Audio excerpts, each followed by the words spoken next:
We are live. We actually got 3 videos in 1 week, or live streams. Yay! Knock on wood. It's been a while. I am old new dude, and he is, Richard York, Asher's newborn son.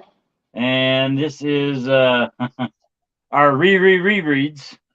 This would be a Game of Thrones Bran 7. I actually think this chapter was sadder than Arya's chapter. Well, I think Sansa's chapter after this is sadder than this chapter. Right. It just slowly builds, but this chapter tears me up more than, because in Arya's chapter you don't see it. It's not like the show. You don't see You know that what? it did. I'm gonna switch to my headset. This Okay. is just too quiet. Okay. I have to turn the Bluetooth back on here. And all right, can you hear me? Yeah. Say something. Something. It's not coming through. Why is it not coming through? I don't know. Darn it. All right. Well, maybe I'm not using my headset. All right. I tried. All right. Well, it's a little quiet, but we'll make it work. There you go. I forgot what I was going to say. All right. Yeah, we were it's a talking about sad this is sadder than these chapters get sadder and sadder. That Bran and perhaps especially Lewin is sad in this particular chapter, and then we really relive the execution because Sansa's the one POV that really witnessed it, right? Yeah. And we really relive that through her next chapter. Yeah, hers I'm not looking forward to. Yeah, it's probably the saddest of them all. Yeah, without a doubt. Just like any video here, Richard will go through and say what he saw in the chapter, and I'll jump in my stupid stuff. So take it away, Brains. Well, thank you, sir. So this is I describe this chapter as you know what it is, boy. This is the the Raven arriving. New Sarah McLachlan song, "Building the Misery," official song of Book 1. Hey, Lizzie. Thanks, Lizzie, for joining us. The oldest were men grown, 17 and 18 years from the day of their naming. One was past 20. Most were younger, 16 or less. Bran watched them from the balcony of Maester Lewin's turret, listening to them grunt and strain and curse as they swung their stabs and wooden swords. The yard was alive to the clack of wood on wood, punctuated all too often by thwacks and yowls of pain when a blow struck leather or flesh. Sir Roderick strode among the boys, face reddening beneath his white whiskers, muttering at them one and all. Bran had never seen the old knight look so fierce. No, he kept saying, no, no, no. They don't fight very well, Bran said dubiously. He scratched Summer idly behind the ears as the direwolf tore at a haunch of meat. Bones crunched beneath his teeth. For a certainty, Maester Lewin agreed with a deep sigh. The Maester was peering through his big mirrorish lens tube, measuring shadows and noting the position of the comet that hung low in the morning sky.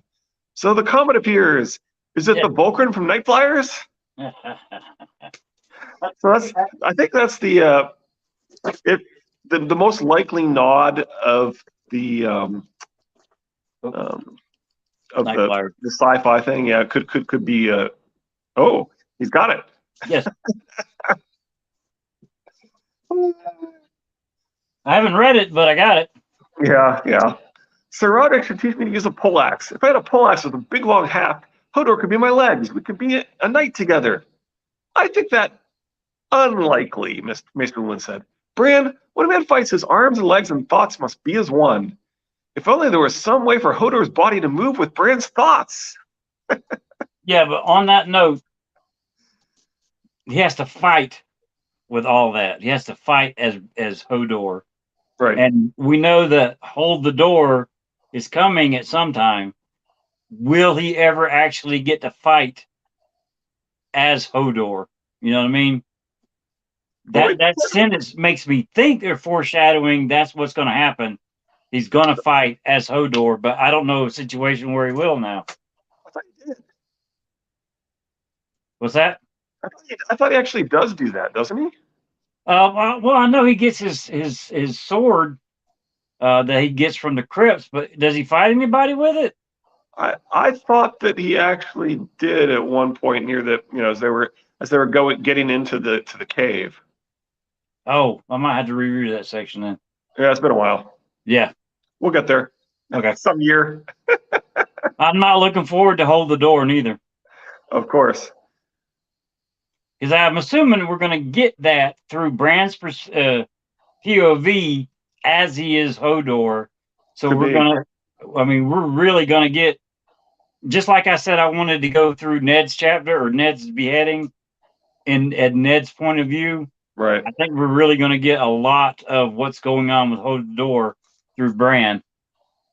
Yeah, that's a good point, Lizzie. That he's specific. In fact, which you have to wonder, is he really succeeding here? Because Jojen claims that he can feel him when he's in the wolf. Why wouldn't he be able to feel him when he's in Hodor? So it always seemed kind of weird to me that they let him get away with this, pretending like they didn't notice. But Bran is deliberately posing as Hodor, trying to get away with them not knowing he's Hodor. So he only ever says Hodor.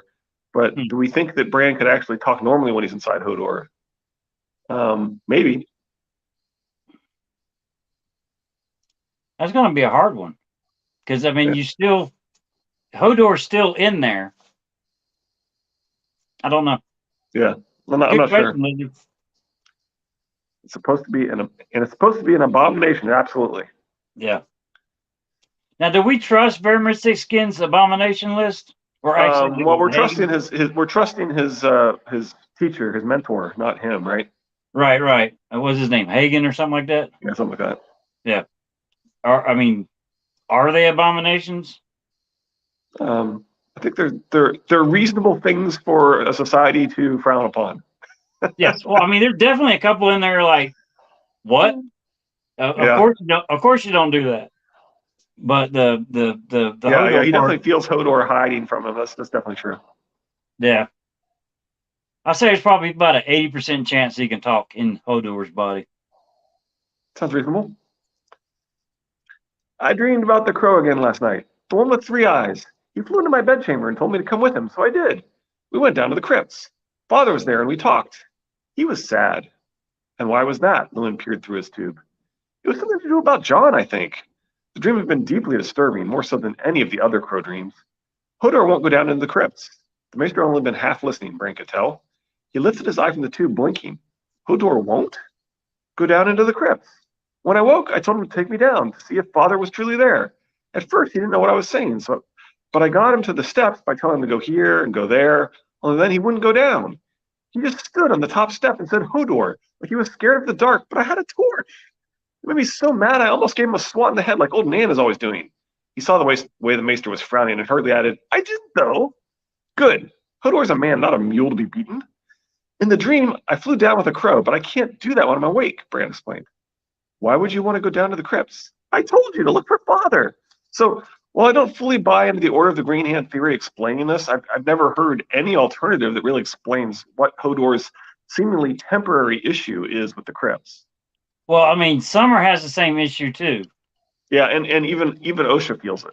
Right. And she says even before then, the hole in the ground ain't got nothing on me. I mean, Yeah. when she gets down there, she physically.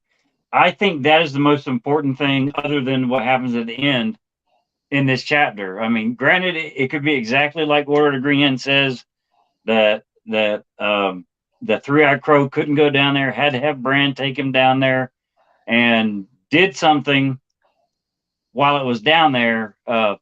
Which, I mean, granted, we got the in Summers through Summers' eyes, you got the great smoking beast that breathed the shadow flame that was leaving right Winterfell.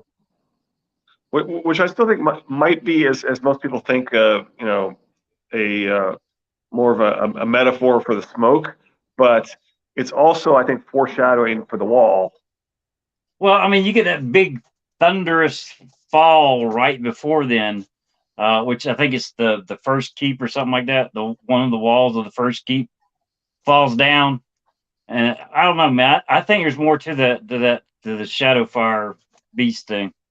I personally think it's foreshadowing for the wall. That it's actually foreshadowing the ice dragon. Lady Thistle thinks it's 100% an actual winged beast. So do I. I think it's foreshadowing an actual winged beast at the wall. I think we're both right. That could be. Until the books come out, man, we're both right. All right, sounds good. It's like I said, it's open interpretation, and there's multiple valid interpretations, and the author confirming one interpretation is valid does not invalidate the alternative interpretation. Exactly. Well, I mean, it's just like last chapter when I was talking to you about what I think Ned and Jack and Agar and all that's going on, and then pointed out something that actually did away with my theory. I mean, there are beliefs in this story from many different people that have almost nothing to back it up in the story. It's just a gut feeling. Sure. It's a I want it to be that way. That's my favorite part of the books. I mean, those are my favorite rabbit holes to go down. Is well, how could that be possible? But go ahead, sorry. No problem. Bran could not recall the last time he had been in the crypts. It had been before, for certain. When he was little, he used to play down here with Rob and John and his sisters. So, despite Arya referring to Bran as the baby, this implies Bran remembers, right? He has some. I personally have some likely partially false memories of the trauma of breaking my arm as a baby. If by baby you mean closer to Rickon's age, Right. or because Bran was supposed to be Rickon's age at the time when Arya was remembering him, and she refers to him as the baby. But he seems like he's old enough that he's talking and things, right? So he's probably more like 3 or 4, and not an age you typically refer to as the baby, but Yeah. So I mean, at 5 years old, I had my collarbone cracked playing football with the big boys, even though I wasn't supposed to. And I can remember it as vividly as looking at the screen on here. Right, right, and it could be colored because of I suspect I'd heard people tell the story, including myself and my brother, over and over and over again, right? And so that kind of reinforces it. Your brain kind of does a reboot at puberty and throws out a lot of your memories, but it keeps some of the ones that are like constantly with you and so forth and emphasizes. So yeah, Summer I stock. think you do a reboot at 52. Could be. I yeah, maybe. Anyway, Summer Summer stalked out in the echoing gloom, then stopped, lifted his head, and sniffed the chill dead air. He bared his teeth and crept backward, eyes glowing golden in the light of the maester's torch. Even Osha, hard as old iron, seemed uncomfortable. Right? We were just talking about this, that it's not just Hodor. There's something going on here. Now maybe it's just Shaggy, but something is bothering them. And it might just I think it's more than Shaggy, though. I mean, yeah, I'm just saying that's one interpretation of this would be that it's just foreshadowing for Shaggy to attack, right? That's one interpretation. I think it's a reasonable interpretation. I don't know. I mean, would Summer back away from Shaggy? Would he stay at the stairs and let Bran go by himself? I mean, I interpret it as something bigger. I wouldn't expect him to be scared of the great enemy either. So I think Osha can feel something like some characters do beyond the wall. Yes, I absolutely like this. So I think that's what we're seeing here. Yeah, and Bran actually, in a sense, right before things go haywire, he kind of has his spidey sense tingling as well. Well, I mean, we get the actually spider sense is a really good way of putting it, because you get it at the end of the chapter with the wolves before the raven comes. I mean, they're beasts and animals and people in this story that just seem to know stuff before it happens. Right. And I would think so. She remembers. Yeah. And I do think that Bran has a certain flashes of his future omniscience in some ways here too, right? Yeah. Oh, so I'm going to go ahead and do the whole history lesson. So we're going to have to do a lot of reading. Yeah. Well, getting back to the dream, and then he was talking about Ned being upset and have something to do with John. That fits with the last Ned chapter we have, because he's thinking of John, isn't he? Or is it the chapter before that? If you could see the boy again, he said something like that. Yeah. Right. That one is John Stark. When the Sea Raiders landed in the east, he drove them out and built the castle at White Harbor. His son was Rickard Stark, not my father's father, but another Rickard. He took the neck away from the Marsh King and married his daughter. Theon Stark's the real thin one with the long hair and the skinny beard. They called him the Hungry Wolf because he was always at war. That's a Brandon, the tall one with the dreamy face. He was Brandon the shipwright because he loved the sea. His tomb is empty. He tried to sail west across the sunset sea and was never seen again. His son was Brandon the burner because he put the torch to all his father's ships in grief. There is Roderick Stark, who won Bear Island in a wrestling match and gave it to the Mormonts. And that's Torrin Stark, the king who knelt. He was the last king in the north and the first lord of Winterfell, after he yielded to Aegon the Conqueror. Oh, there, he's Cregan Stark. He fought with Prince Aemon once, and the Dragon Knight said he'd never faced a finer swordsman. They were almost at the end now, and Bran felt a sadness creeping over him. And there's my grandfather, Lord Rickard, who's beheaded by Mad King Aerys. His daughter Lyanna and his son Brandon are in the tombs beside him. Not me, another Brandon, my father's brother. They're not supposed to have statues. That's only for the lords and the kings, but my father loved them so much he had them done. The maid's a fair one, Osha said. Robert was betrothed to marry her, but Prince Rhaegar carried her off and raped her, Bran explained. Robert fought a war to win her back. He killed Rhaegar on the trident with his hammer, but Lyanna died and he never got her back at all. A sad tale, said Osha. Those empty holes are sadder. Lord Eddard's tomb for when his time comes, Maester Luwin said. Is this where you saw your father in your dream, Bran? Yes. The memory made him shiver.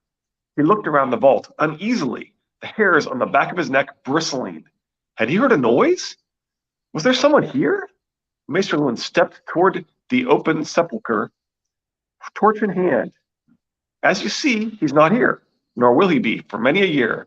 Dreams are only dreams, child. He thrust his arm into the blackness inside the tomb, as into the mouth of some great beast. So Luwin thrust his arm into the mouth of some great beast. Hold that thought. Actually, what's Lady Thistle say here? The part where Osha says the empty tombs are sadder than the story always puzzles me. What does she mean by that? Well, I think she means that, you know, the knowledge that the Starks who are alive here are going to be dying. Just you know, the thought of their deaths rather than is sadder than you know, past deaths of people we don't know. That's how I interpret it. What do you think? I agree. Well, I mean, you got to stop and think. There are only Bran and Rickon left here at Winterfell. Osha has met all of the male Starks. She didn't meet Sansa. She didn't meet Arya. She had never met Catelyn. So I mean, they're. I mean, you got. She knows Lord Stark's down in the south. They know that he's being held captive. She knows Robb has gone down south. I mean, she's not looking forward to, or she's Lizzie's not buying it. Lizzie's not buying it. So is it ever that simple with George? Never. Yeah, I don't know. Maybe. Anyway, I wanted to emphasize this: that he's putting he's thrust his arm into the mouth of some great beast, because we're gonna talk about this. So Lady Thistle's also skeptical that it's that simple. All right. Yeah. Anyway, keep your eye on this idea of Luwin thrusting his arm into the mouth of some great beast, because we're going to come back to that in a second. All right. Do you see? It's quite the darkness sprang at him, snarling. Bran saw eyes like green fire, a flash of teeth, fur as black as the pit around them. Maester Luwin yelled and threw up his hands. The torch went flying from his fingers, chromed off the stone face of Brandon Stark, and tumbled to the statue's feet, the flames licking up his legs. In the drunken, shifting torchlight, they saw Luwin struggling with the direwolf, beating his muzzle with one hand while the jaws closed on the other. Summer! Bran screamed, and Summer came, shooting from the dimness behind them, a leaping shadow. He slammed into Shaggy Dog and knocked him back, and the two direwolves rolled over and over in a tangle of gray and black fur, snapping and biting at each other while Maester Luwin struggled to his knees, his arm torn and bloody. Like Tyrion and the dragon? In a sense. So I wanted both the history lesson and perhaps the best Tyr symbolism in the series. So Tyr sacrificed his arm for justice to the great wolf Fenrir in order to bind him with a chain of 6 impossible metals. Luwin is the rare maester with the nearly impossible Valyrian steel in his 7 links, sacrificing his arm in an attempt to convince these Stark children to remain grounded in logic and laws. Davos and Jaime are perhaps the most obvious justice characters sacrificing arms, but Luwin seems closer to trying to bind the great wolf, and the choice of thrusting his arm into the mouth of the great beast and immediately injuring it to the wolf is very much on the nose of the Tyr symbolism. Yeah.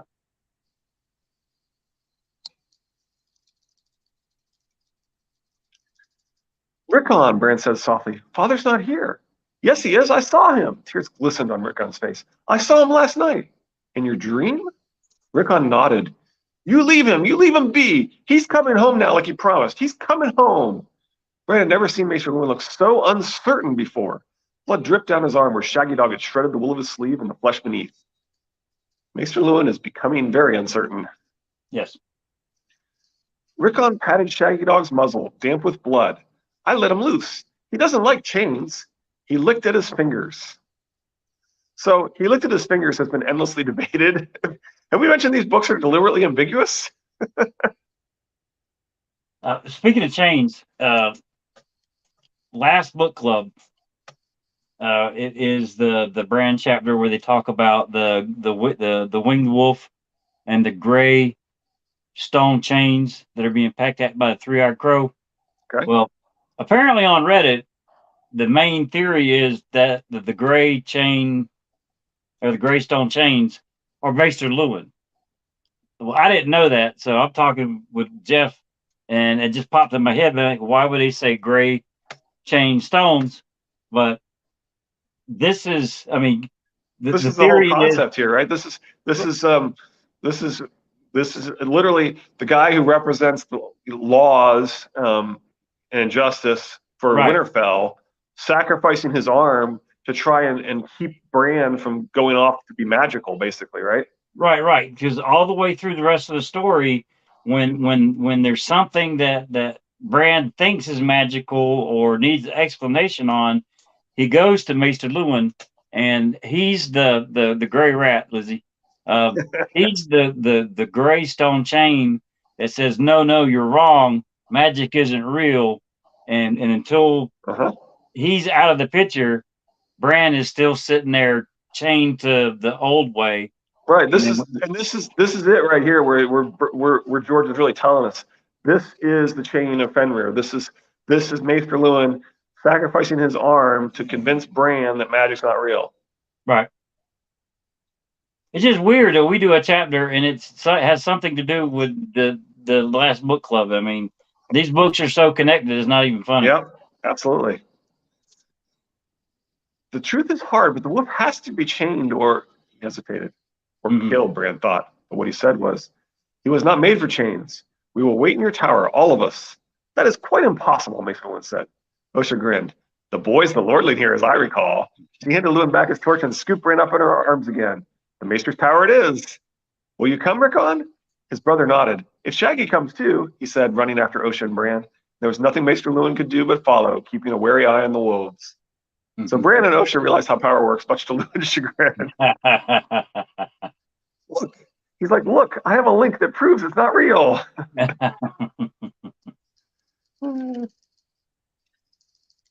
This is folly, the small grain man said while she dabbed at the wolf bites with a stinging ointment.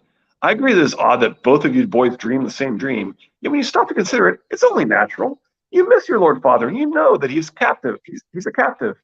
Fear can fever a man's mind and give him queer thoughts. Luwin tries to be rational. Take a lesson, Bran. The man who trusts in spells is dueling with a glass sword, as the children did. Here, let me show you something. He stood abruptly, crossed the room, and returned with a green jar in his good hand. Have a look at these, he said as he pulled the stopper and shook out a handful of shiny black arrowheads. Bran picked one up. It's made of glass. Curious, Rickon drifted closer to peer over the table. Dragon glass, Osha named it as she sat down beside Luwin, bandagings in hand. Obsidian, Maester Luwin insisted, holding out his wounded arm. Forged in the fires of the gods, far below the earth. And a bit later, Bran held the arrowhead up close. The black glass was slick and shiny. He thought it beautiful. Can I keep one? As you wish, the Maester said. Wesley and Buttercup would be proud. I do think Luwin loves these kids, particularly Bran. Yes, definitely. I want one too, Rickon said. I want 4. I'm 4. Luwin made him count them out. Careful, they're still sharp. Don't cut yourself. Tell me about the children, Bran said. It was important. That almost sounds like intervention. Somebody has emphasized to Bran that knowing about the children is important. Very much so. They were people of the Dawn Age, the very first, before kings and kingdoms, he said. In those days, there were no castles or holdfasts, no cities, not so much as a market town to be found between here and the Sea of Dorne. There were no men at all. Only the children of the forest dwelt in the lands we now call the Seven Kingdoms. They were a people dark and beautiful, small of stature, no taller than children, even when grown to manhood. They lived in the depths of the wood, in caves and crannogs and secret tree towns. Slight as they were, the children were quick and graceful. Male and female hunted together with weirwood bows and flying snares. Notice that he says they lived in crannogs, right? So Yeah. that's kind of tying them to the Crannog men. Right. And then also you have the Starks that married into that bloodline. And if I'm not mistaken, quick and graceful is exactly how John described himself as compared to Rob. Could be. Rob was strong and swift, and John. Never mind. I might have messed that up. It could be true. I don't remember the exact line, but I think it's slender and graceful. Okay. Yeah. There's a common misperception that the people Bran calls little wise men of the forest, at least one of whom Bran refers to with he, him pronouns, are all female, which I blame the show for. And it's kind of been emphasized by some of the fandom as well from that misperception. Both Lewin and later Bran contradict this interpretation, right? We're being told that the male and female hunted together.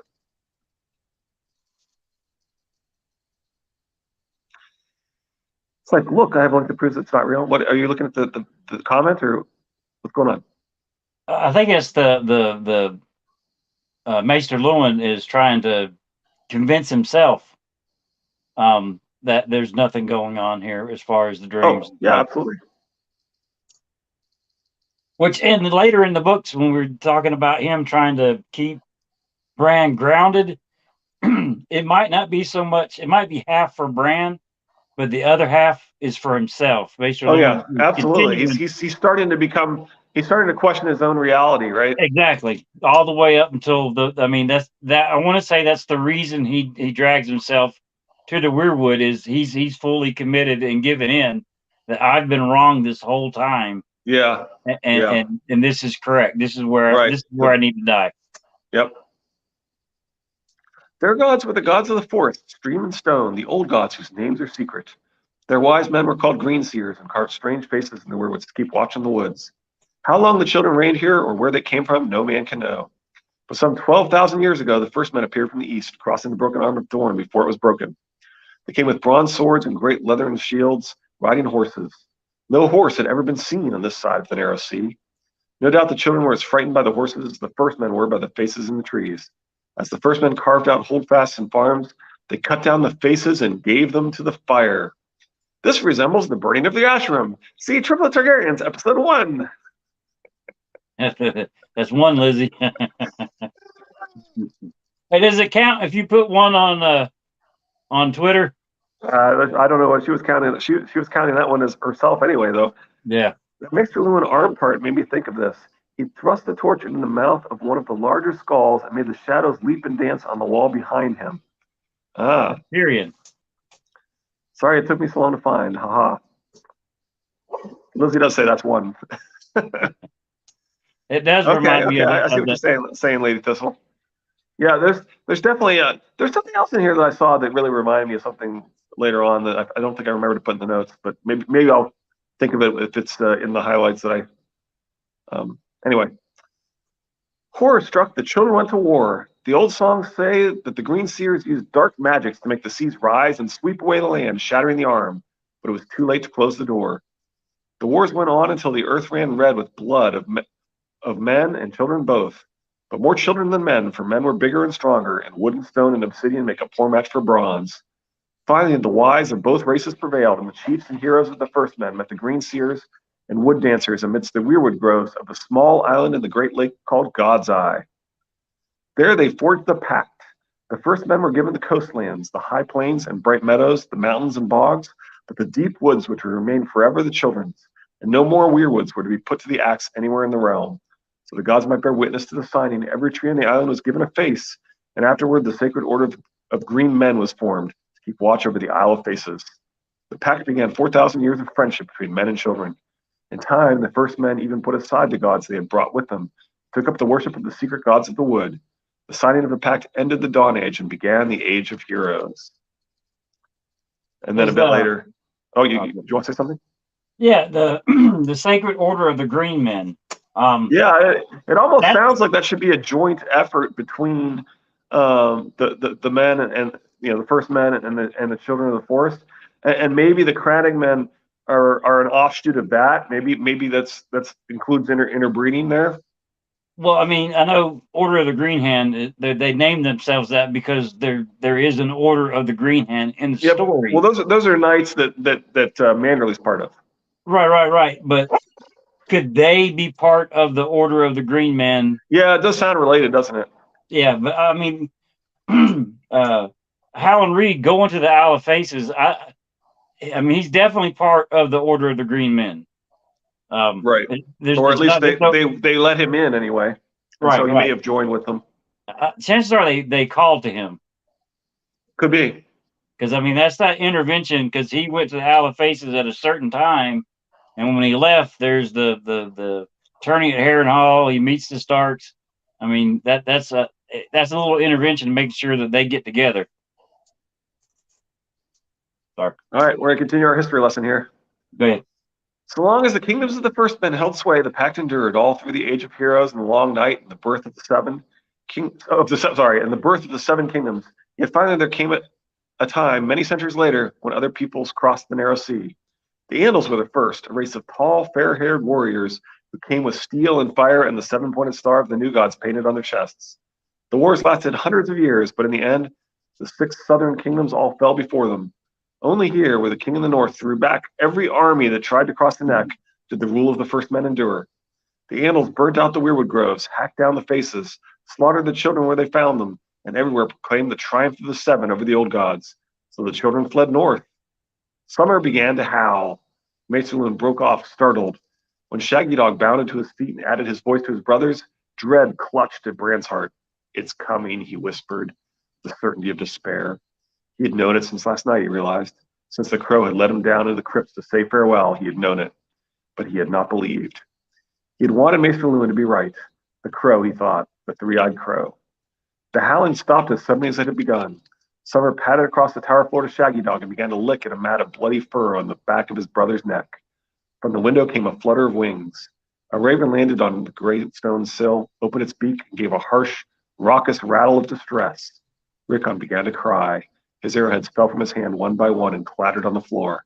Bran pulled him close and hugged him. Maester Lewin stared at the black bird as if it were a scorpion with feathers. He rose, slow as a sleepwalker, and moved to the window. When he whistled, the raven hopped onto his bandaged forearm. There was dried blood on its wings. A hawk, Lewin murmured, perhaps an owl. Poor thing, I wonder it got through. He took the letter from its leg. Bran found himself shivering as the maester unrolled the paper. What is it? He said, holding his brother all the harder. You know what it is, boy, Osha said, not unkindly. She put her hand on his head. Maester Lewin looked up at them numbly, a small gray man with blood on the sleeve of his gray wool robe and tears in his bright gray eyes. My lords, he said to the sons, in a voice gone hoarse and shrunken, we shall need to find a stone carver who knew his likeness well. So Bran's knowledge seems almost absolute, right? He knows because he's God the Father. I am who am. See Triplicate Targaryens, episode 1. Up next, we get to relive Ned's death from Sansa's point of view in chapter 67. Sansa, sixth of its name and sixth from the end. Yeah. That could be its own podcast. Intervention Westeros. Bloody Messenger. Well, I just think that you got that spider sense going on because you got both wolves know minutes ahead of time. Yep, too busy. They know ahead of time that the raven's coming. I mean, and not to mention the intervention to make that raven be able to even get there. Right. Whether it was attacked by a hawk or attacked by an owl, I mean, there's a good chance that raven wouldn't have made it to get to this point. And I think it's really, really odd that at this point, Bran's like, I shouldn't listen to Maester Lewin. I should have listened to the Three-Eyed Crow. And then later in the books, he listens to Maester Lewin. That's who he goes to instead of listening to the Three-Eyed Crow or the Tree in the Dreams. I mean, here he says, I shouldn't have listened to him. And then later he does. It doesn't. You think he would have been convinced at this point, but he's not. Yeah. Good point. Well, he's still what, 8 years old? Something like that. Yeah. Yeah. Oh, that was a sad chapter. Oh, there's something else that I think it's OSHA.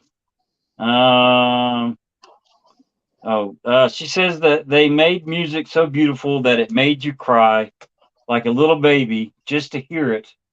And I'm thinking of it made me think of Liana when she Rhaegar and heard Liana, yeah. Rhaegar, and then we know Rhaegar spent time at Summer Hall, and then you got the is it Jenny or Yeah. Jenny of Jenny Old Stone? Boltstones. Yeah, Yeah. yeah, yeah, yeah, yeah. Well, I mean, if she's teaching him songs and they're so beautiful that they make you cry, Well, so the then, ghost is the one that's right that wants to hear the song of Jenny. right. But every time that Rhaegar went there, he came back with another song. Right, And and if you look at what the ghost says, it's most of it is prophecies of the death of kings, and we're told that he came back with songs of the death of kings. Right. That's right, that's with the that's in the video. That's in Gray's video. That's like one of the best videos out there. yeah. But I just made me think of it. I mean, Mark, All right. Cool. man, When was that? When was that anyway? when was what? The quote from Osha you're reading. It is. Is it It's after either he says that? Tell me about the children or whatever. yeah. It's either before or after we get the Lewins about the. I'm looking. I can't find it. Yeah, that's all right. Hmm. Yeah, I don't know where it is in here, but I wrote it down as I came to it.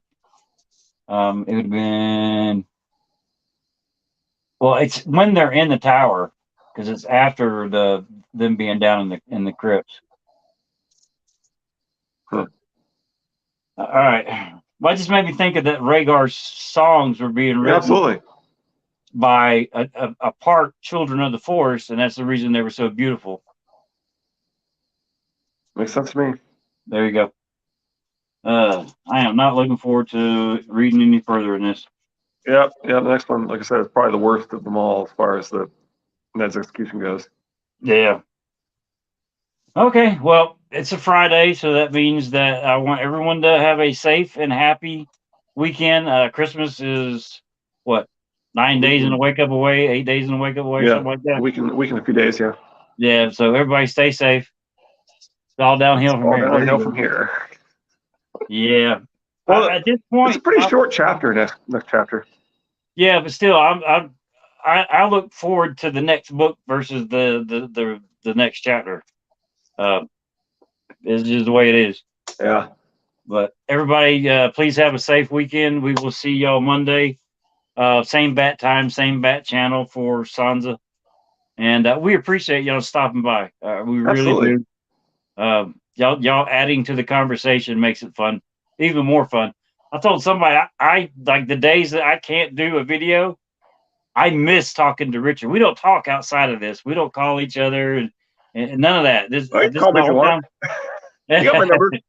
Yeah, I know, but we never do. But so when we don't do a video, I miss getting to talk to you. Because if it was just me sitting here doing a recap of the chapter, it'd be about a 5 minute video. Wait a minute. Have a Have a great great weekend, weekend, everyone. everybody. Thanks, guys. Have a great Oh, weekend. we appreciate it. I'll stop rambling. I do appreciate all of y'all, and thank you. Likewise. We will see y'all Monday. Have a good weekend and be safe. You too. Bye.